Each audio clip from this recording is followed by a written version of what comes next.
À toutes et à tous, bienvenue dans votre très belle émission. Nous sommes très heureux de partager ce moment exceptionnel en compagnie de votre expert Jérémy Akoulé. Merci de votre fidélité et merci de nous accueillir devant vos postes récepteurs. Vous nous suivez de partout à travers la République démocratique du Congo, sur les continents et puis dans les mondes entiers. Merci de nous faire confiance et merci de suivre nos différentes émissions. Et nous vous invitons également à faire comme d'habitude, à vous abonner, à partager nos différentes vidéos pour bénéficier en plus sur ce que nous mettons en ce qui concerne nos différents contenus, concernant également la participation de la RDC aux barrages intercontinentaux de la Coupe du Monde 2026.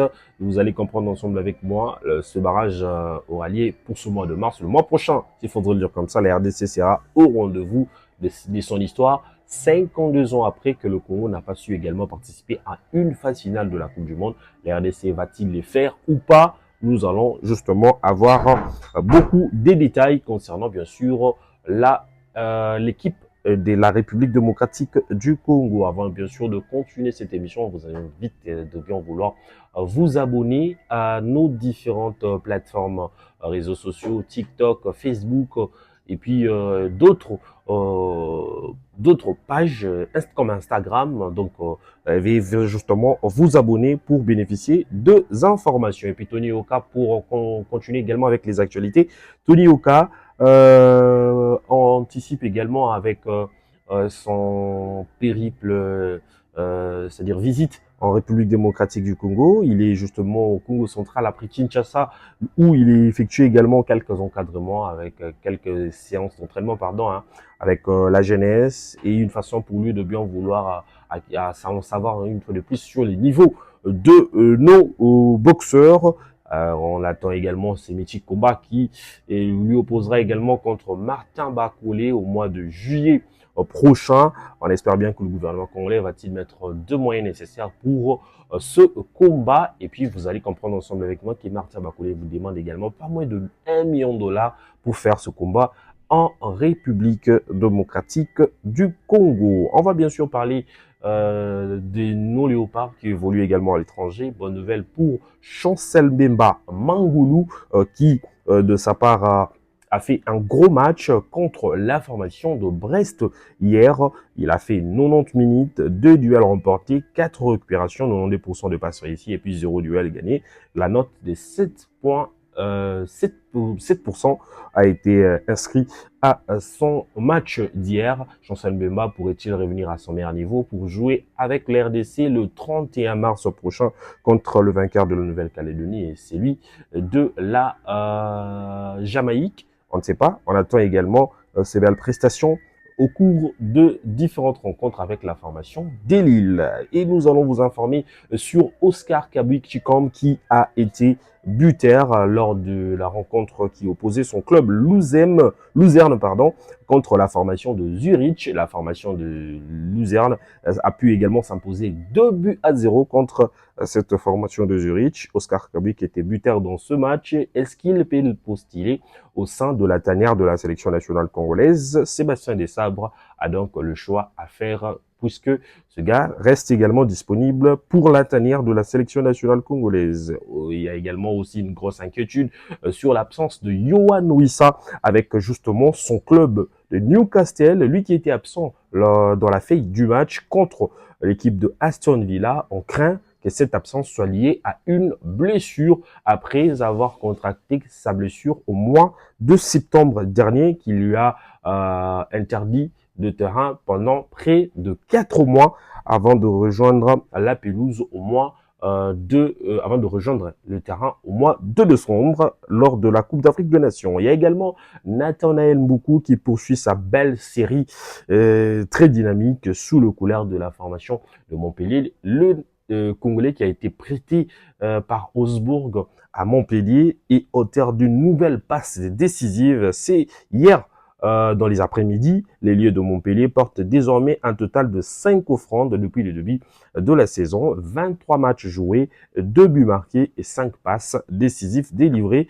contre la formation de Metz, Guingamp, Bastia, Grenoble, Red Star, Nancy et Clermont. On souhaite également une bonne continuité pour cette bonne dynamique. Question de revenir encore à sélection nationale congolaise, puisque vous le savez très bien, les places ne seront pas un cadeau pour nos joueurs internationaux congolais. Et puis, il y a également Paris Magoma. Il y a également ce jeune frère de Jack Magoma, un ancien léopard de la République démocratique du Congo qui a ouvert son compteur de but avec la formation de Norwich en Division 2. C'était hier contre la formation de West Bromwich. Est-ce que le gars va-t-il également être dans les radars de Sébastien Desabre pour cette campagne de la Coupe du Monde 2026 ou pendant la phase finale de cette Coupe du Monde, si seulement si la RDC va-t-il se qualifier? On attend également la décision de Sébastien Desabre. Et puis encore, avant de terminer avec les actualités, Charles Piquet, il retourne dans le 11 des départs avec son club qui jouait la formation de Celta Vigo. Je rappelle qu'il y a eu plus de rencontres que Charles Piquet n'a pas su également débuter dans le 11, mais l'entraîneur de cette formation a pu faire encore confiance à ses milieux du terrain international congolais afin de bien vouloir jouer avec les RDC. Avant de continuer cette émission, on vous invite également de bien vouloir contribuer concernant ces parcours de barrage. La RDC va être du côté de la Mexique. Vous voulez avoir les informations du Congo pour ce barrage de la Mexique. En tout cas, n'hésitez pas de nous contacter pour contribuer, pour nous donner également la force de bien vouloir y être du côté du Mexique pour soutenir également les RDC, pour vous informer, pour avoir des informations à la source, pour vous mettre également les images qu'il faut